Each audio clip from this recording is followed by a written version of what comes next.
Yolanda Díaz, ministra de Trabajo del Gobierno de España, quiere imponer que hombres y mujeres cobren exactamente lo mismo como futbolistas profesionales. ¿Se trata de una buena idea o de una idea disparatada? Veámoslo. Yolanda Díaz, vicepresidenta segunda del Gobierno y ministra de Trabajo, exige que los hombres y las mujeres cobren lo mismo en el fútbol. Y en calidad de ministra de Trabajo y Economía Social en funciones, también les digo que ellas son víctimas de la discriminación singularmente retributiva. Sí, los salarios de las campeonas del mundo, de las mujeres en el deporte, son sustancialmente distintos, tanto en el desempeño de su trabajo ordinario cuanto en la selección. Y cuando hablamos de discriminaciones retributivas, hablamos de vulneración de derechos. Por tanto, aprovecho esta primera comparecencia en nombre de Sumar para señalar, sí, esa discriminación que existe también, no solo por lo que hemos visto ayer, que fue gravísimo, sino también la discriminación retributiva que vienen sufriendo las mujeres en un espacio tan importante de socialización en nuestro país como es el fútbol. Y no crean que esta ocurrencia, que existe discriminación retributiva entre hombres y mujeres en el fútbol, fue una ocurrencia que solo mencionara una vez la ministra de Trabajo. Posteriormente, en una entrevista en Radio Televisión Española, amenazó a los equipos de fútbol con inspecciones de trabajo por estar vulnerando derechos fundamentales al pagarles más a los futbolistas hombres que a las futbolistas mujeres. Estamos actuando en varias direcciones. La primera de ellas, la que expuse la semana pasada, cuando comparecí tras la audiencia al Rey, en la que ya advertí que la discriminación retributiva era una vulneración fundamental de derechos y que, por tanto, íbamos a actuar.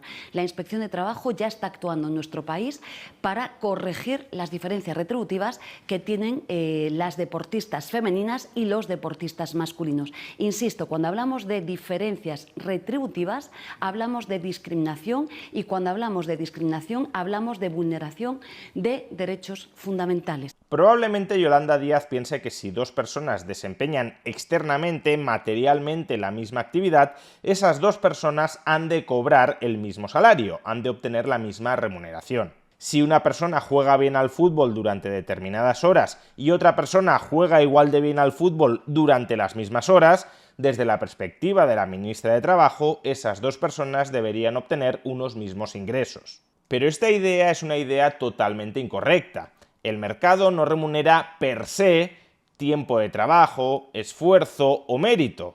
Lo que remunera el mercado es el valor que una persona genera para terceros. Si un determinado futbolista, jugando peor al fútbol o jugando menos horas al fútbol que otro determinado futbolista, es, no obstante, capaz de generar más satisfacción, más afición, más seguimiento, más entusiasmo, más pasión en terceros, entonces ese futbolista, jugando peor y jugando menos horas, ingresará más que ese otro futbolista que juega mejor y que juega más horas.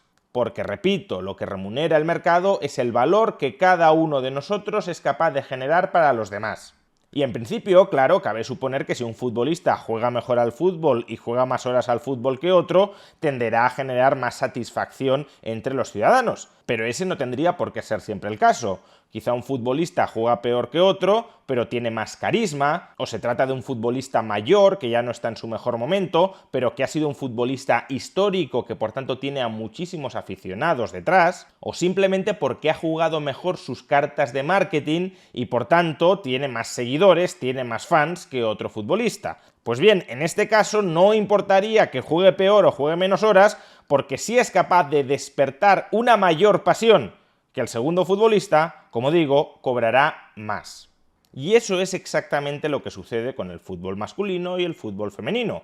Más allá de la opinión subjetiva de cada cual, de si le gusta más el fútbol masculino o el fútbol femenino, el hecho objetivo básico es que a día de hoy el fútbol masculino es muchísimo más seguido que el fútbol femenino. Quizá el futuro sea distinto, no estoy afirmando que esto necesariamente sea inevitable, pero lo cierto es que hoy por hoy el fútbol masculino genera muchísimo más valor social que el fútbol femenino. Hay muchísima más gente dispuesta a pagar mucho más por ver y disfrutar del fútbol masculino que por ver y disfrutar del fútbol femenino. Y para constatarlo basta con desagregar los ingresos por sus divisiones de fútbol masculino y de fútbol femenino que obtienen los principales clubes internacionales de fútbol. El club de fútbol con mayores ingresos de todo el mundo en el año 2022 fue el Manchester City, con ingresos de 731 millones de euros. Pues bien, de esos 731 millones de euros en ingresos, solo 5,1 millones procedían de la división femenina de fútbol, es decir, menos del 0,7% de sus ingresos totales. El siguiente club con mayores ingresos del mundo fue el Real Madrid. En 2022 logró 714 millones de euros en ingresos y solo 1,4 millones procedían del equipo femenino de fútbol. Es decir, menos del 0,2% de todos los ingresos generados específicamente por sus equipos de fútbol. El tercer equipo con mayores ingresos del mundo fue el Liverpool, con ingresos de 702 millones de euros en 2022, y únicamente 1,2 millones los logró por su división femenina de fútbol, es decir, de nuevo, menos del 0,2% de todos sus ingresos. En cuarto lugar encontramos el Manchester United con ingresos de 689 millones de euros y solo 6 millones de euros procedentes del fútbol femenino, menos del 1% de todos sus ingresos. En quinto lugar el Paris Saint-Germain con ingresos de 655 millones de euros y únicamente 3,6 millones procedieron del equipo femenino de fútbol, es decir, menos del 0,6% de sus ingresos totales. En sexto lugar el Bayern de Múnich con ingresos de 653 millones de euros y tan solo 1,7 millones procedían del equipo femenino de fútbol, es decir, menos del 0,3% de todos sus ingresos. Y en séptimo lugar el FC Barcelona con ingresos de 638 millones de euros y de esos 638 millones de euros solo 1,7 millones procedían de la división femenina de fútbol, es decir, el 1,2% de todos sus ingresos. A tenor de estas cifras está claro que, al menos hoy por hoy, la capacidad de generación de ingresos del fútbol masculino es enormemente superior a la del fútbol femenino. Y este no es un fenómeno exclusivamente español. No es que en España reine un machismo estructural que hay que desarmar. Es un fenómeno que se da en todos los países europeos. En Reino Unido, en Francia, en Alemania, en Italia, etc. En todos estos países, la división femenina de fútbol genera ingresos diminutos en comparación con la división masculina. Que repito, esto no tiene por qué seguir siendo así en el futuro. Si en el futuro el fútbol femenino sigue creciendo, si cada vez hay más afición por el fútbol femenino, pues los ingresos de esta división aumentarán. Solo estoy constatando que hoy por hoy la diferencia en capacidad de generación de ingresos es brutal. Y lo es porque hay muchísima más afición que sigue con muchísimo más interés y regularidad el fútbol masculino que el fútbol femenino. Y claro, si la división masculina de fútbol, que está compuesta fundamentalmente por los futbolistas masculinos, tiene una capacidad de generación de ingresos muchísimo mayor que la división femenina de fútbol, entonces esos futbolistas masculinos, que son los trabajadores principales de esa división masculina de fútbol, cobrarán salarios mucho más elevados que sus pares femeninas. Porque si ese equipo de futbolistas masculinos es capaz de generar unos ingresos de 600 millones de euros al año o de 700 millones de euros al año, y en cambio el equipo de fútbol femenino es capaz de generar 1 millón o 2 millones de euros en ingresos anuales, pues entonces, obviamente, los futbolistas masculinos reclamarán una porción de esos 600 o 700 millones de euros que están contribuyendo a generar, y si se quedan, por ejemplo, con la mitad, pues entre todos ellos se repartirán 300, 350 millones de euros,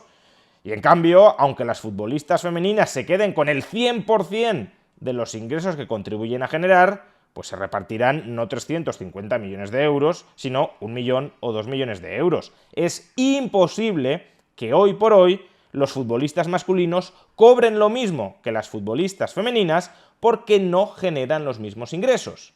Y no los generan, repito, porque hoy por hoy hay muchísima más gente dispuesta a pagar mucho más por disfrutar del fútbol masculino que por disfrutar del fútbol femenino. Y por tanto, los futbolistas cobran en función del valor añadido que generan para terceros. Si en el futuro los equipos femeninos de fútbol generan tantos ingresos como las divisiones masculinas, pues entonces las jugadoras de esos equipos de fútbol femenino cobrarán lo mismo que cobran hoy sus pares masculinos. Si de verdad la ministra de Trabajo, Yolanda Díaz, obligara a los equipos de fútbol a pagar a las futbolistas femeninas lo mismo que cobran los futbolistas masculinos, una de dos.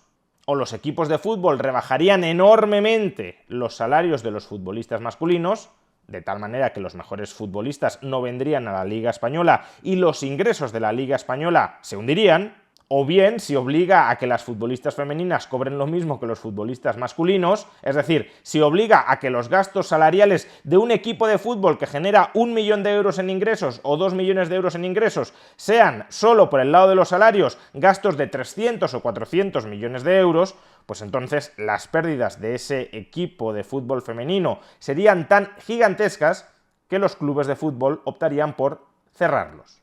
Y claro, si tú cierras los equipos de fútbol femenino, pues jamás se podrá desarrollar una afición alrededor de los equipos de fútbol femenino que lleve a que quizá en el futuro tengan una capacidad de generación de ingresos similar a la de los equipos masculinos de fútbol y por tanto que las jugadoras, que las futbolistas de esos equipos terminen cobrando muchísimo más de lo que cobran ahora.